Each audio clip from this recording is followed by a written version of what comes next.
Hello everyone. CGL mains की date तो एकदम सर पे आ चढ़ी है भाई। डर का माहौल है पूरे मार्केट में। लेकिन आज आपके लिए मैं आज कुछ ऐसी 5 मिस्टेक्स लेकर आया हूँ ना, जो अगर आप ये खुद कर रहे हो ना तो डेफिनेटली आप सच में बहुत गलत कर रहे हो। तो आप इस वीडियो को पूरा देखो, पूरा स्किप मत करना। मैं ज़्यादा वीडियो को ज़्यादा लंबी भी नहीं बनाऊंगा ताकि आपके लिए लगे कि हाँ टाइम वेस्ट हो रहा है इस तरीके से वीडियोज़ देखने का। बहुत छोटी वीडियो रहेगी लेकिन आप पूरा देखना। और ये 5 ऐसी मिस्टेक्स होंगी ना जो कि बहुत ज़्यादा कॉमन है, जो हर बच्चा लगभग करता है। प्री में भी तो आप निकल गए, प्री की नदियाँ तो आपने पार कर ली, लेकिन मेंस का बहुत टफ है। एक तो लेवल भी टफ है और ऊपर से कंपटीशन आज का आप जानते हो टफ है ही। ठीक है, तो ये 5 मिस्टेक्स आप भी देख लो, कहीं आप ही में सारी मिस्टेक्स तो नहीं कर रहे। तो स्टार्ट करते हैं जल्दी बिना टाइम वेस्ट किए। सबसे पहली मिस्टेक देखो, आपको एक टारगेट बना लेना है।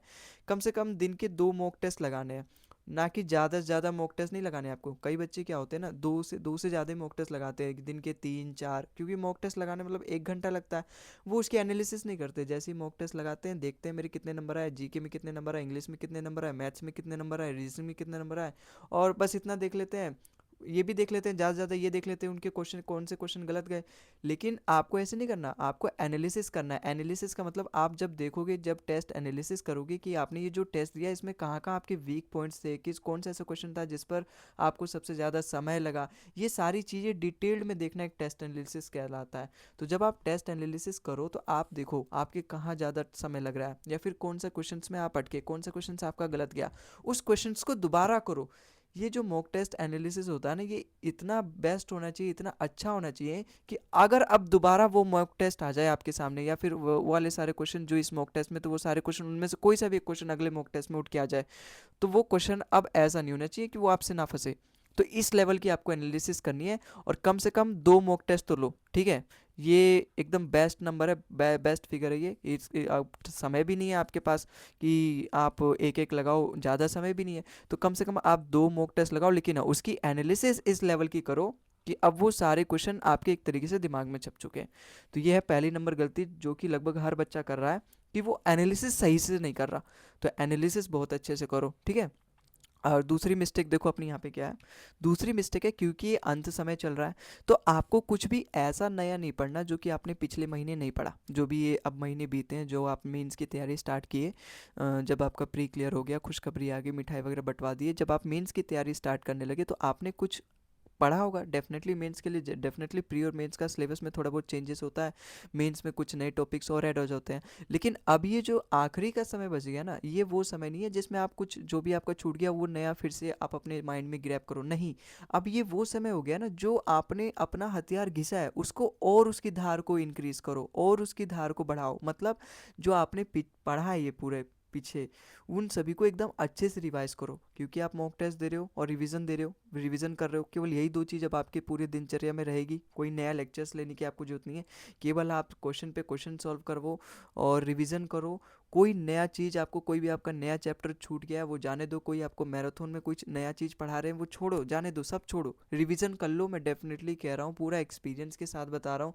कई इंटरव्यूज़ में मैंने ऐसे देखे हैं, कई सारे बच्चों का ये एक तरीके से एक्सपीरियंस है, उनका सजेशन है, एडवाइस है कि कभी भी आपको अंत, इवन आप 10th का बोर्ड भी 12th का बोर्ड भी देख रहे हो, हालांकि ये कंपटीशन है, लेकिन तब भी वो सारी चीज़ें तो यहाँ पर भी लागू होंगी ना। तो आपको कोई भी ऐसा नया टॉपिक स्टार्ट नहीं करना जिसमें आपको एक तो ज़्यादा दिमाग लगाना पड़े। ज़्यादा दिमाग का मतलब वो आपने कभी भी नहीं पढ़ा। ठीक है, वो पिछले महीने में आपने कभी भी, पिछले दिनों में वो टॉपिक आपने कभी भी नहीं पढ़ा जब आपने मेंस की तैयारी करी। तो आपको कुछ नहीं करना, ऐसा कोई नया टॉपिक नहीं पढ़ना। जो भी आपकी नोट्स की कॉपी है उसको केवल रिवाइज करना है, मॉक टेस्ट लगाना है। मॉक टेस्ट में आप जो करोगे नया, उसका ही एनालिसिस में आपका वो सारी चीज़ें कवर हो जाएगा। तो क्या करना है, ज़्यादा से ज़्यादा मॉक टेस्ट एनालिसिस करना है, लगाना है। दिन के लगभग 2 डेली मॉक टेस्ट लगाने हैं, उनको अच्छे से एनालिसिस करना है, और जो भी आपने पीछे पढ़ा वो आपको केवल रिवाइज करना है।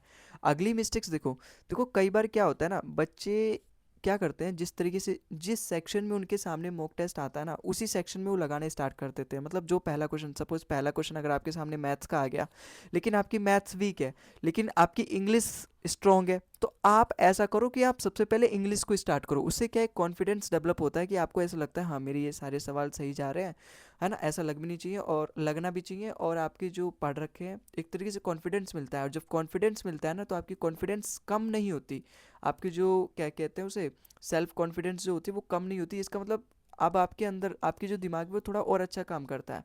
भाई कई बार क्या होता है, अगर आपने सपोज आपकी इंग्लिश स्ट्रॉन्ग है, मैथ्स वीक है, और आप आपके सबसे पहले सामने आपका मैथ्स वाले सेक्शन खुल गया, तो आप मैथ्स को ही करने लगे। कई बार ऐसे बच्चे करते हैं ना, तो वो जोन सा सेक्शन उनके सामने आ जाता है वही वो सॉल्व करना स्टार्ट कर देते हैं।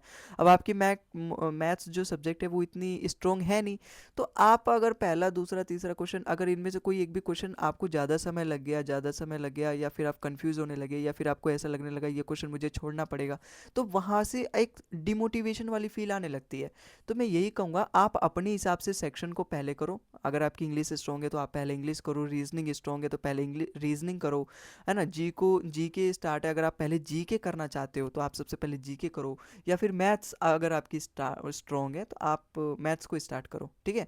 तो जोन से भी टॉपिक आपको सबसे लगे जिसमें ज़्यादा आप कॉन्फिडेंस हो, जिसमें आपको लगे हाँ ये वाला मैं बेस्ट दे सकता हूँ, ये वाला मेरे अच्छे मॉक टेस्ट आते हैं, अच्छे नंबर आते हैं इस वाले सेक्शन में, तो उस वाले सेक्शन से आप स्टार्ट करो। इससे कॉन्फिडेंस डेवलप होता है, और डीमोटिवेशन फील जो होती है ना वो लास्ट तक मतलब बहुत ही कम होता है, एकदम मोटिवेटेड रहते हैं हम लास्ट तक। और जब हम मोटिवेटेड रहते हैं किसी भी चीज़ के लिए, तो डेफिनेटली उसमें हम अपना 100% देते हैं, ठीक है। तो एक ऑर्डर वाइज में अपने हिसाब से टेस्ट को देना, ठीक है। अगला क्वेश्चन देखो, अगला यहाँ पे मिस्टेक है हमारा, अगला मिस्टेक ये है कि अगर आपके सामने कुछ भी क्वेश्चंस आ जाए जो कि आपको लगे टफ है, तो आपको उस पर समय वेस्ट नहीं करना। जैसे आपके सामने कोई भी क्वेश्चन आ जाए, इंग्लिश का हो, रीजनिंग में ऐसे बहुत सारे क्वेश्चंस आते हैं ना जो नए नए पैटर्न्स होते हैं, उसमें पैटर्न ढूंढना होता है, सीरीज ढूंढना होता है, तो उसमें कई कई बार हम दो दो तीन तीन मिनट लगा देते हैं। तो ऐसा काम आपको बिल्कुल नहीं करना। ये वाले जो क्वेश्चंस होते हैं ना वो आपको लास्ट में अटेम्प्ट करने होते हैं, लास्ट में मतलब उस सेक्शन के लास्ट में। जो भी आपको इजी इजी क्वेश्चन लगे, आपको लगे हाँ इस सवाल को मैं 30 सेकंड 40 सेकंड में बना सकता हूँ, तो आप उसी सवाल को बनाओ। लेकिन अगर आपको वो सवाल पढ़ने में दिक्कत हो रही है, समझने में दिक्कत हो रही है, आखिर ये पूछा क्या गया है, ये वाला कंसेप्ट तो अलग ही, ये वाला कंसेप्ट तो मैंने पढ़ा ही नहीं है, तो आप उस पर खामखा मत्था मत फेंको अपना, उसको लास्ट में देखेंगे। जो आपके सामने जो लगे हाँ इसको मैं जल्दी कर सकता हूँ, ये मेरे को पता है, ये मेरे को ईजी लग रहा है, तो आप उसको पहले निपटाओ। जो आपके सामने हार्ड क्वेश्चन आ गया उसको आप लास्ट में निपटाना, ठीक है। तो ये बेस्ट अप्रोच है किसी भी मॉक टेस्ट को लगाने के लिए। तो ये अपना मिस्टेक नंबर 4 है कि आपको ज़्यादा से ज़्यादा समय मतलब जो हार्ड क्वेश्चंस आ गए आपको ज़्यादा समय उसी पे नहीं देने लगना, उसको स्किप कर देना है, उसको लास्ट में देखा जाएगा। लेकिन जो इजी क्वेश्चन है आप उनको सबसे पहले करो, हार्ड वाले क्वेश्चन को हम बाद में देख लेंगे। इससे क्या होता है हमारा टेस्ट मतलब टाइम तो जाता ही जाता है, लेकिन नहीं हुआ लास्ट में तो आपको डिमोटिवेशन और फील होगा, टाइम तो गया गया, मोटिवेशन भी डाउन हो जाएगा। तो जो इजी इजी क्वेश्चन उनको पहले करो, हार्ड वाले क्वेश्चन को तो हम सेक्शन के लास्ट में देख ही लेंगे। अगली मिस्टेक्स है over attempt in English and G K हो गया। देखो मैथ्स हो गया और ये रीजनिंग हो गया, इनमें तो हम तभी टिक करते हैं ऑप्शन पे जब हमारा आंसर मैच करता है, जब हमें लगता है कि हाँ हमारा ये मैच कर रहा है, ठीक है। लेकिन कई बार उसमें भी गलतियां हो जाती हैं। लेकिन इंग्लिश और जीके में ऐसा लगता है ना कि बच्चे को लगता है मैं ये वाला टिक कर दे रहा हूँ ऑप्शन, और उसको लगता भी है कि हाँ ये वाला टिक है, लेकिन वो वास्तव में टिक असली राइट नहीं होता है वो, ठीक है। तो इंग्लिश में और जीके जीएस में आपको बहुत ही संभल के खेलना है। ये दोनों ऐसे सब्जेक्ट है ना जो एक तो पूरी तरीके से थ्योरेटिकल है ना। यहाँ पे कोई ऐसा कोई लॉजिक वगैरह यूज़ करना नहीं है, केवल आपको रूल है और जो भी आपने पढ़ रखा है, रूल्स वगैरह रट रखे हैं, केवल उन्हीं का काम आने वाला है।